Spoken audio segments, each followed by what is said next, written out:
Shalom teman-teman, Tuhan kita kembali lagi berkumpul. Walaupun mungkin minggu ini kita akan melakukan ibadah Yudri kita secara online. Baik untuk yang ada di sini dan ada teman-teman yang ada di rumah saat ini, sama-sama kita akan merasakan hadirat Tuhan, sama-sama kita akan masuk dalam hadirat Tuhan. Yuk sama-sama kita sejenak, jangan buka-buka handphone, cukup nyalakan YouTube-nya atau cukup nyalakan streaming online pada siang hari ini. Jadi kita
Puji Tuhan teman-teman, tiba saatnya kita akan memberikan persembahan secara online. Mungkin teman-teman yang saat ini punya banking atau kris bisa melalui rekening yang ada di bawah ini, bisa langsung transfer.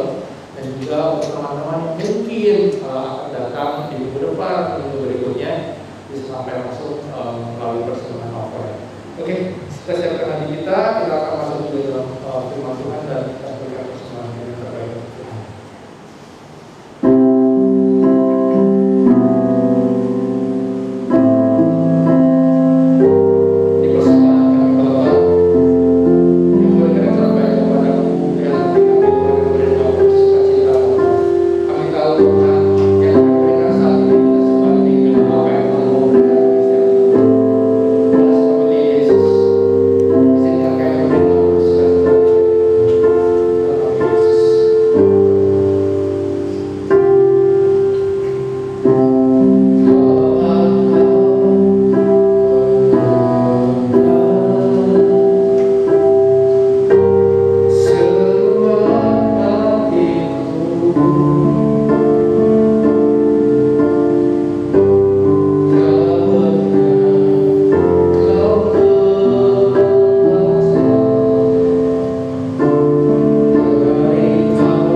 kebenaran firman Tuhan di minggu ini.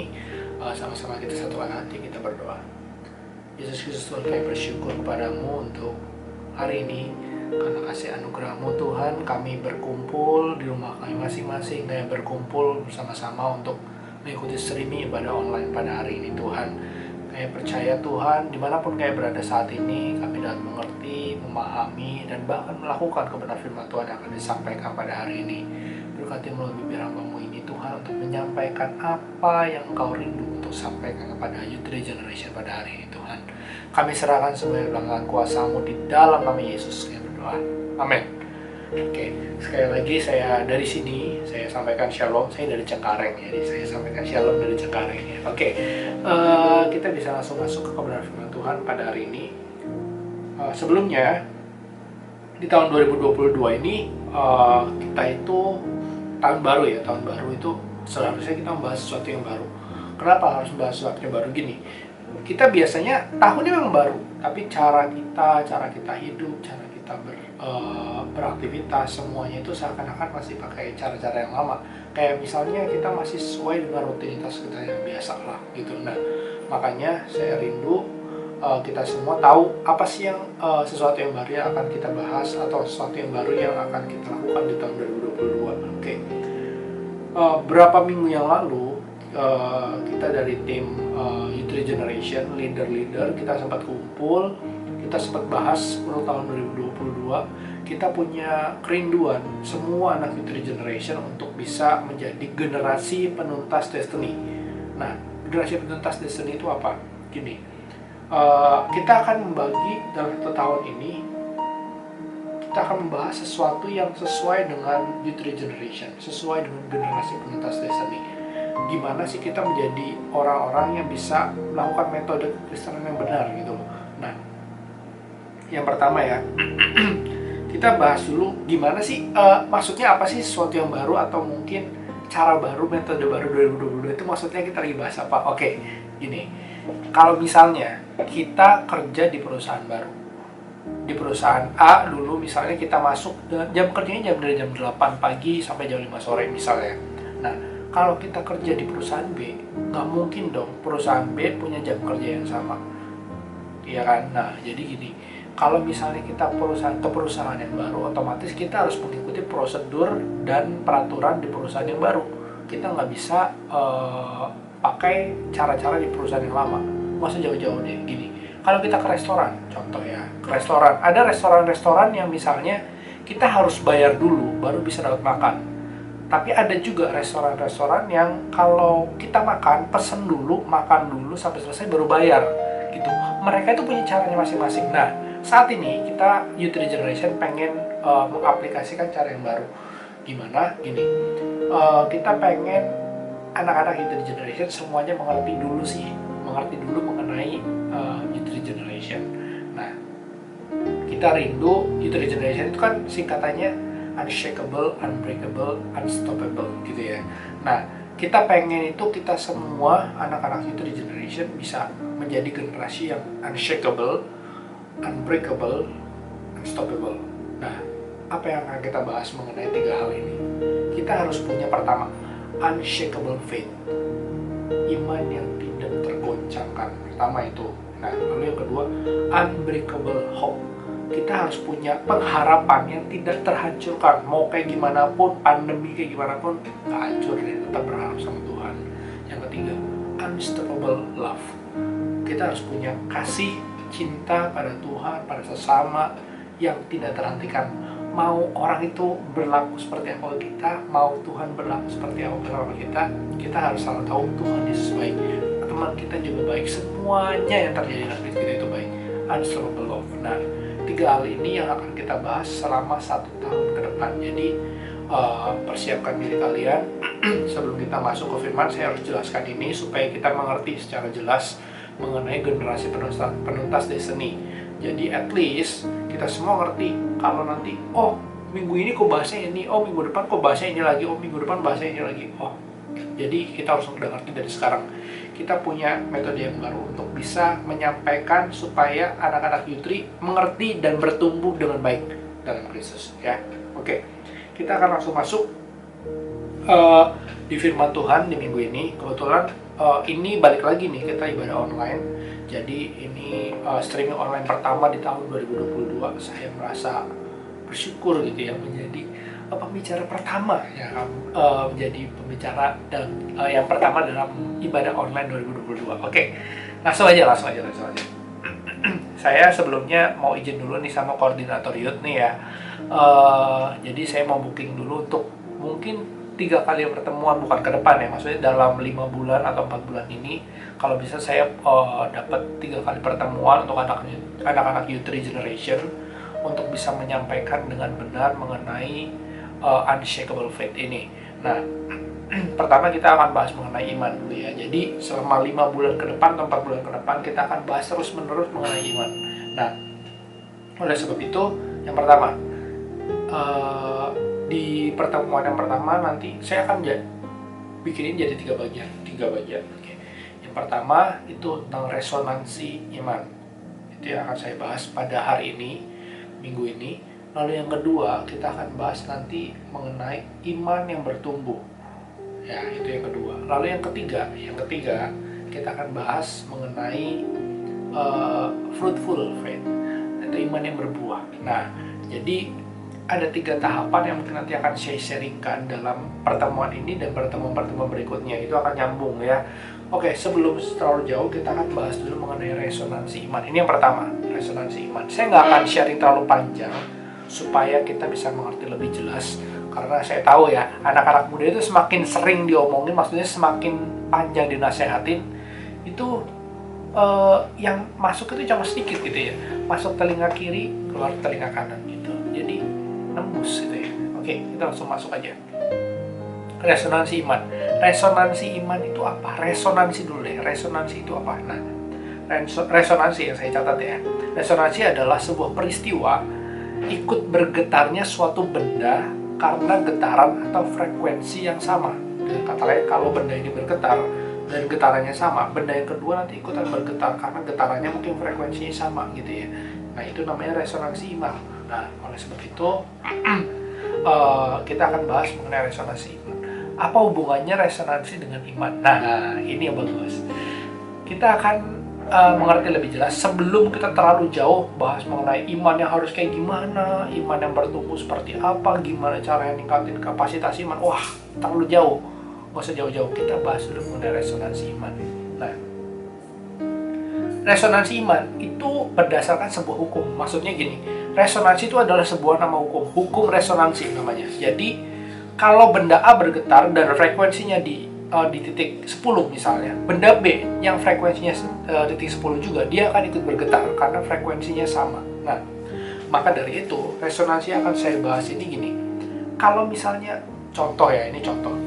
Orang-orang bodoh itu akan berkumpul dan menarik perhatian orang-orang bodoh yang lain. Itu pasti. Orang-orang pinter, dia bakalan ngumpul atau bakal menarik perhatian orang-orang pinter yang lain. Contohnya Elon Musk misalnya yang menciptakan SpaceX, Tesla gitu ya. Dia akan berkumpul dengan orang-orang yang pintar yang lain seperti Donald Trump gitu-gitu ya, yang investmentnya tinggi gitu ya. Mereka itu bakal berkumpul bersama karena apa? Frekuensi pembicaraan mereka sama, nggak mungkin beda gitu ya. Contoh, orang-orang yang sombong, congkak ya, dia bakal kumpul dan ngobrolin sama orang-orang yang cokak-cokak juga. Ya udah, sombong-sombong ada tuh mereka berdua ya kan, yang ini sombong gitu. Kita kalau nggak sombong, kita nggak bisa join sama mereka. Pas lagi kumpul, ngomong apa, dia ngomongnya tinggi banget gitu kan, kayak nggak cocok gitu loh, rasanya nggak sefrekuensi gitu. Nah, makanya orang-orang anak-anak muda zaman sekarang tuh kadang-kadang nyari teman itu suka yang cari yang satu frekuensi. Maksudnya, oh gue sukanya yang kayak gini, gue suka main Mobile Legends, gue kumpul sama teman-teman yang main Mobile Legends juga. Itu satu resonansi, satu frekuensi. Nah, itu yang disebut dengan resonansi. Makanya resonansi adalah sebuah hukum di mana kalau si A seperti ini dan frekuensinya di titik A, maka orang B yang frekuensinya di titik A, dia akan bergetar bersama, akan berkumpul bersama, akan menarik perhatiannya bersama. Itu resonansi. Jadi, sebelum terlalu jauh kita bahas mengenai pertumbuhan iman, mengenai iman yang berbuah, atau iman seperti apa, iman seperti A, iman seperti B, iman seperti C, kita udah terlalu sering, bosan banget. bosan banget kita selalu bahas yang itu. Saya di sini nggak pengen mengajak kita untuk ayo berubah jadi seperti ini, ayo berubah jadi seperti ini. No, kita setidaknya mengenal dulu siapa sih diri kita, kapasitas kita seperti apa sih, atau mungkin sekarang ini posisi kita lagi di mana gitu ya. Kita harus tahu di sini dulu nih. Jadi jangan terlalu jauh-jauh supaya kita bisa beresonansi dengan baik. Nah, kalau misalnya orang-orang yang punya iman sebesar biji sesawi, dia juga akan mendapatkan hal atau hasil yang sebesar biji sesawi juga. Maksudnya gini, resonansinya itu harus sama. Apa yang kamu keluarkan, apa yang kamu tabur, itu yang akan kamu tuai. Jadi jangan pernah kecewa sama Tuhan kalau misalnya kok hidup gue gini-gini aja, atau mungkin kok hidup gue gitu-gitu aja gitu ya. Kalau misalnya iman kamu sama Tuhan gitu-gitu doang, hasilnya Tuhan juga mempercayakan sama kamu hal yang gitu-gitu aja gitu kan. Karena itu semua resonansi bareng. Kalau kamu mau sesuatu yang besar, lakukan sesuatu yang besar. Kalau kamu mau hal yang kecil, misalnya nggak mau sih dia pasti. Kalau kamu melakukan hal yang kecil, pasti kamu akan mendapatkan hal yang kecil juga. Itu semuanya resonansi, men. Itu namanya apa yang kamu tabur itu yang kamu tuai. Dalam hukum sains itu namanya resonansi. Dalam hukum firman Tuhan atau Alkitab itu yang namanya tabur tuai. Selesai, semuanya bareng. Makanya iman yang akan saya bahas atau mungkin pengajaran iman yang akan saya bahas di minggu ini mengenai resonansi itu seperti apa. Oke, kita langsung masuk ke dalam firman Tuhan. Di dalam Roma 12 ayat yang ketiga. Mungkin kita bisa baca di layar, di Roma 12 ayat yang ketiga. Saya akan bacakan di Roma 12 ayat yang ketiga. Berdasarkan kasih karunia yang dianugerahkan kepadaku, aku berkata kepada setiap orang di antara kamu, janganlah kamu memikirkan hal-hal yang lebih tinggi daripada yang patut kamu pikirkan. Tetapi, hendaklah kamu berpikir begitu rupa sehingga kamu menguasai diri menurut ukuran iman yang dianugerahkan Allah kepada kamu masing-masing. Setiap kita punya ukuran iman masing-masing. Jadi, jangan pernah berharap terlalu tinggi atau jangan pernah muluk-muluk maksudnya gitu ya. Kalau memang kalian lagi di posisi ini, ya udah sementara lakukan tugasmu di posisi itu. Jangan terlalu tinggi. Jangan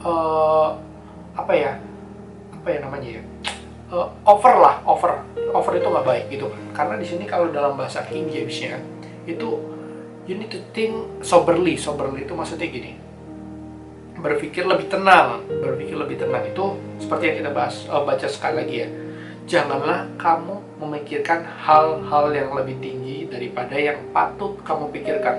Nah, di sini dibilang ini, jangan berpikir sesuatu yang lebih tinggi dari yang patut kamu pikirkan. Maksudnya gini, iman itu adalah sesuatu yang jauh lebih tinggi dari apa yang kamu pikirkan.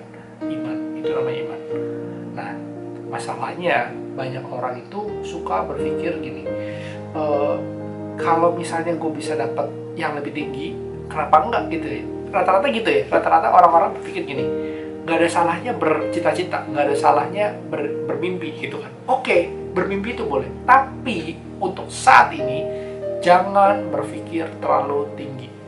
Lakukan apa yang saat ini kamu dapatkan. Misalnya, saat ini kamu sebagai seorang pelajar, ya lakukan sebagaimana kewajiban seorang pelajar. Kalau kamu sebagai mahasiswa, lakukan tugas-tugas seorang mahasiswa. Jadi jangan pernah melakukan hal-hal yang terlalu tinggi. Kenapa? Karena gini, hal-hal yang over itu nggak baik, benar-benar nggak baik. Masalahnya banyak orang yang berpikir kalau gue bisa selangkah atau 2 langkah ke depan, kenapa enggak gitu. Saat orang berpikir seperti itu, pertanyaannya adalah satu, apakah langkahmu saat itu sudah benar? Pertanyaannya seperti itu. Kalau langkahmu saat itu udah benar, nggak ada salahnya, benar banget. Melangkah 1 langkah atau 2 langkah ke depan itu jauh lebih baik. Tapi masalahnya banyak anak-anak muda zaman sekarang, itu mereka berpikir terlalu tinggi akan dirinya. Jadi mereka berharap kalau, mereka memikirkan kalau taraf atau mungkin tingkat mereka itu udah jauh lebih tinggi daripada si B gitu ya. Jadi mereka berpikir terlalu tinggi akan dirinya. Nah, saat orang-orang yang udah berpikir terlalu tinggi, saat ada angin kegoncang, itu jatuh lah udah. Itu nggak bisa, itu unshakable, itu nggak bisa. Itu mereka itu iman-imannya seperti itu gampang goyang. Masalahnya saat ini yang perlu saya sampaikan adalah gimana caranya kita punya unshakable faith. Gimana caranya supaya kita punya iman yang gak tergoncangkan? Yang harus kita lakukan adalah yang kalimat yang berikutnya. Kan di situ kan tadi disampaikan pindah. Nah, berdasarkan kasih karunia dan janganlah kamu memikirkan hal-hal yang lebih tinggi daripada yang patut kami pikirkan. Itu yang tadi larangannya ya. Lalu, tetapi hendaklah kamu berpikir begitu rupa maksudnya gini, berpikir gimana caranya, atau berpikir lebih tenang, soberly, berpikir lebih dalam, berpikir kritis akan dirimu sendiri saat itu, sehingga kamu menguasai diri menurut ukuran iman. Nah, tetapi kamu berpikir begitu rupa, kamu harus berpikir lebih kritis, berpikir lebih dalam, berpikir lebih detail mengenai ukuran imanmu sendiri. Jadi sebelum kita melangkah terlalu jauh, coba resonansi dulu diri kalian. Kalian sekarang ada di titik seperti apa? Ukuran iman kalian sekarang lagi di titik apa? Lakukan lebih detail, lebih kritis, lebih maksimal lagi. Misalnya, contoh, kalau kita datang cuma ke gereja cuma sekali seminggu atau dua kali seminggu misalnya, nggak usah datang ke gereja deh, misalnya gini, berdoa sehari 2 kali gitu ya. Doanya cuma saat mau makan, saat bangun tidur, sama saat mau tidur lagi, itu kan 2 kali. Atau mungkin doanya 5 kali sehari. Saya bangun tidur, mau tidur, waktu lagi makan pagi, sarapan, makan siang, makan malam, itu doa. Jadi doanya cuma 5 kalinya kayak gitu doang. Nah, itu udah ngalahin yang lain kali ya gitu ya. Nah, kalau doanya kayak gitu, coba berpikir lebih detail dari titik itu. Misalnya, gimana caranya supaya saat kita doa pagi, kita lebih dekat sama Tuhan, lebih intim lagi sama Tuhan. Gimana caranya saat kita lagi mau doa tidur, gimana caranya supaya kita bisa lebih dekat lagi sama Tuhan, lebih diperdalam maksudnya gitu ya. Jadi semua hal yang udah dipercayakan ke kamu saat ini, lakukan lebih maksimal lagi. Jadi balik lagi, resonansi itu adalah getaran yang sama. Jadi kalau misalnya kamu lagi ada di iman yang seperti ini, kamu akan menarik orang-orang dengan iman yang sama. Nah, kalian bisa saling membangun tuh di situ. Makanya firman Tuhan berkata, jangan meninggalkan ibadah, jangan meninggalkan pertemuan-pertemuan ibadah. Itu sebabnya kita bisa saling membangun dengan orang-orang yang resonansinya sama kita. Saat kita lagi ada di titik A, usahakan lakukan semaksimal mungkin di titik A. Jadi jangan sampai kita berpikir terlalu muluk deh. Jangan, sebenarnya bagus, tapi sementara jangan dulu. Untuk punya iman yang tidak tergoncangkan saat ini, kalian harus berpikir lebih kritis mengenai diri kalian dulu. Jadi jangan terlalu jauh, nggak usah muluk-muluk deh. Nah, lalu kalau saat kita udah bisa menguasai diri ya, saat kita udah bisa berpikir lebih kritis mengenai ukuran kapasitas kita masing-masing, seperti yang tadi disampaikan di kata-kata yang terakhir adalah gini, yang dikaruniakan Allah kepada kamu masing-masing. Di sini apa sih yang dikaruniakan Allah kepada kamu masing-masing? Itu ukuran iman yang tadi. Setiap orang punya ukuran iman masing-masing. Jadi jangan pernah menuntut, misalnya banyak orang, banyak mentor-mentor gereja itu yang suka menuntut anak-anak yang dimentoringnya itu untuk bisa menjadi seperti dia. No, sementara jangan ke situ dulu. Itu memang bagus, tapi sementara jangan ke situ dulu. Terlalu jauh. Sementara at least apa yang dia lakukan dimaksimalkan dulu. Misalnya, kalau misalnya dia cuma ke gereja, di gereja kita nih ya, di GBC Yordan Regency, itu ada ibadah raya 1, ada ibadah raya 2, ada Youth Regeneration, ada Youth Kids, betul ya? Nah, kalau dia datangnya cuma ibadah raya 1, nah, sementara nggak usah terlalu muluk-muluk untuk datang ke Poso Revival, untuk datang ke ibadah besuk ke jemaat A, jemaat B, nggak usah terlalu jauh deh. At least datang ibadah raya 2 gitu ya, nggak usah terlalu jauh, maksimalkan dengan ibadah raya dulu. Lalu dia bisa datang juga di Youth Regeneration, lalu mungkin bisa dia ambil andil juga di Youth Kids. Nah, mulai dari hal-hal yang kecil, mulai dari apa yang dia lakukan saat itu, mulai dari kapasitas iman saat itu, supaya bisa bertumbuh lebih tinggi. Masalahnya, kesalahan orang adalah mereka menaruh fondasi yang lebih tinggi, padahal fondasi sebelumnya kurang kuat. Nah, itu jadi masalah. Makanya sebelum kita melangkah lebih jauh, melangkah lebih tinggi, at least yang di bawahnya kita beresin dulu di fondasinya. Nah, itu sebabnya kita butuh resonansi. Nah, unshakable faith ini mewakili sebuah kekuatan atau kepercayaan kepada Tuhan yang tidak tergoncangkan. Nah, Roma 10 ayat yang ke-17. Di sini perikopnya itu ketidakpercayaan Israel ya. Makanya saya tadi bilang di sini mengenai kepercayaan kepada Tuhan. Masalahnya banyak orang yang percayanya pada manusia biasanya ya, percaya sama manusia. Jadi kalau udah dikecewakan sama si A, dia ya udah kecewa gitulah. Makanya kita harus balikin lagi nih, untuk bisa meningkatkan iman yang benar, fondasi kita harus benar dulu, resonansinya benar. At least kita percaya sama siapa sih? Sama Tuhan, sama Tuhan Yesus. Ingat ya, percaya sama Tuhan bukan sama manusia. Nah, kita bahas di Roma 10 ayat yang ke-17. Jadi, iman timbul dari pendengaran, dan pendengaran akan firman Kristus. Nah, iman timbul dari pendengaran akan firman Kristus. Di sini banyak orang yang bilang kalau kita sering dengar firman itu kita bakal bertumbuh imannya. Oke, itu benar banget. Masalahnya adalah iman seperti apa atau firman seperti apa yang disampaikan, atau firman seperti apa yang dia pelajari. Nah, di sini sampaikan ya, iman timbul dari pendengaran. Dengar, at least dengar, listen. Orang yang mendengar itu bukan cuma sekedar sekelibat, enggak. Orang dengar itu dia masuk telinga kiri, ya udah masuk ke otak dulu, terus nggak keluar kemana-mana lagi. At least masuk ke telinga kiri atau masuk dari telinga kanan, masuknya ke otak, didengar, gitu namanya dengar. Diam, dengar, listen. Pendengaran akan firman Kristus. Nah, kenapa di sini dibilang firman Kristus, bukan firman Tuhan? Kenapa? Nah, saya mengulik sedikit, kenapa disebutnya firman Kristus ya, bukan firman Tuhan gitu ya. Kalau firman Tuhan kan lebih general gitu, kenapa firman Kristus? Nah, saat saya berpikir ini, sebagai penutup saya harus sampaikan, kalau kita baca di kamus, kalau kalian punya Alkitab ya, kalian baca di kamus di paling belakang, Kristus adalah Kristus. Kalian cari Kristus di kamus, itu artinya adalah orang yang diurapi, seorang yang diurapi. Nah, maka dari itu firman Kristus yang disampaikan itu bukan sekedar firman Tuhan, bukan sekedar Alkitab. Jadi kalau misalnya kalian coba baca Alkitab, tapi sama sekali kalian nggak berdoa, sama sekali kalian nggak meminta Roh Kudus untuk turut campur tangan gitu ya. Misalnya contoh, kita baca sekedar iseng, tahu-tahu baca Alkitab baca, nggak salah ya, nggak salah sebenarnya. Tapi masalahnya saat kalian baca, emang kalian dapat apa gitu loh. Nah, kalau kalian berdoa, kalau kalian benar-benar berharap untuk bisa mendapatkan rema, kita harus sama-sama tahu firman itu harus diubah menjadi firman Kristus, firman yang diurapi, firman yang seakan-akan itu kita benar-benar rindu untuk mendapatkan penyingkapan dari firman Tuhan. Jadi kalau kita baca terus kita rindu, kita mengurapi, kita benar-benar minta sama Tuhan, Tuhan urapi firman Tuhan ini supaya saya ngerti lah, at least ngerti aja gitu ya, ngerti. Nah, begitu kalian udah berdoa, terus kalian baca minimal satu ayat, kalian baca sedemikian rupa. Jadi bukan sekedar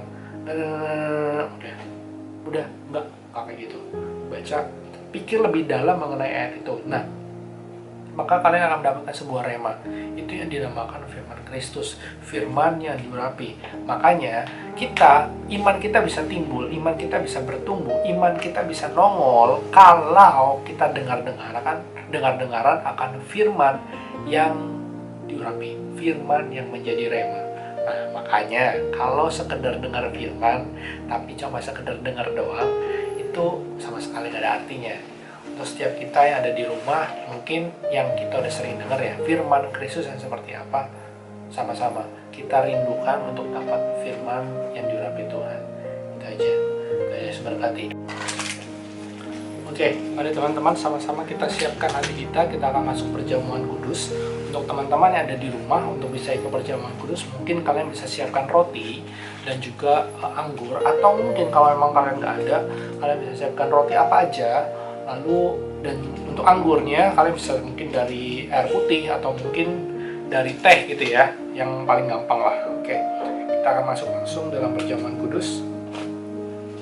Sebelum kita masuk, untuk teman-teman yang sudah siapkan, sama-sama kita dengar kebenaran firman Tuhan. Karena itu hendaklah setiap orang menguji dirinya sendiri, dan baru sesudah itu ia makan roti dan minum dari cawan itu. Karena barang siapa makan dan minum tanpa mengakui tubuh Tuhan, ia mendatangkan hukuman atas dirinya. Nah, Mari sama-sama kita mengakui tubuh-tubuhan itu siapa? Itu saudara-saudara kita, teman-teman kita, atau keluarga kita.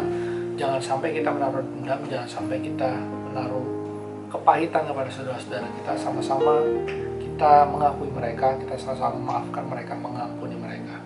Yesus Kristus Tuhan, kayak berdoa untuk setiap orang yang mungkin Chandra sangat sakiti, atau mungkin kami sakiti Tuhan. Kayak mohon ampun Tuhan kalau kami telah melakukannya, dan mungkin Tuhan ada orang-orang yang telah menyakiti hati kami. Kami melepaskan pengampunan untuk setiap mereka. Dan juga Tuhan, kayak berdoa mungkin ada kesalahan yang kami perbuat, dari perkataan, perbuatan kami, pikiran kami, apapun yang tidak menyenangkan hati-Mu Tuhan. Kami mohon ampun, layakan kami untuk semeja dengan Engkau dalam perjamuan kudus pada hari ini Tuhan. Terima kasih Tuhan Yesus Kristus, kami berdoa dalam nama Yesus. Amin. Mari sama-sama kita angkat roti di sebelah tangan kanan kita. Kita akan dengarkan kebenaran firman Tuhan.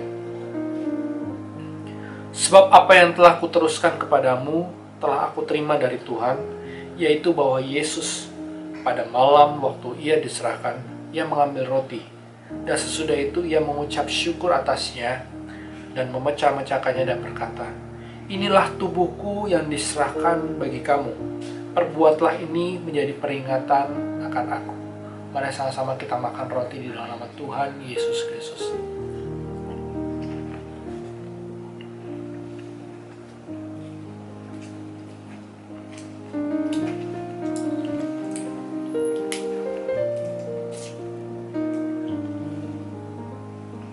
Mari sama-sama kita angkat cawan anggur di atas kepala kita. Kita akan dengarkan kebenaran firman Tuhan. Demikian juga ia mengambil cawan sesudah makan, lalu berkata, cawan ini adalah perjanjian baru yang dimeteraikan oleh darahku. Perbuatlah ini setiap kali kamu meminumnya menjadi peringatan akan aku. Mari kita minum cawan anggur di dalam nama Tuhan Yesus Kristus.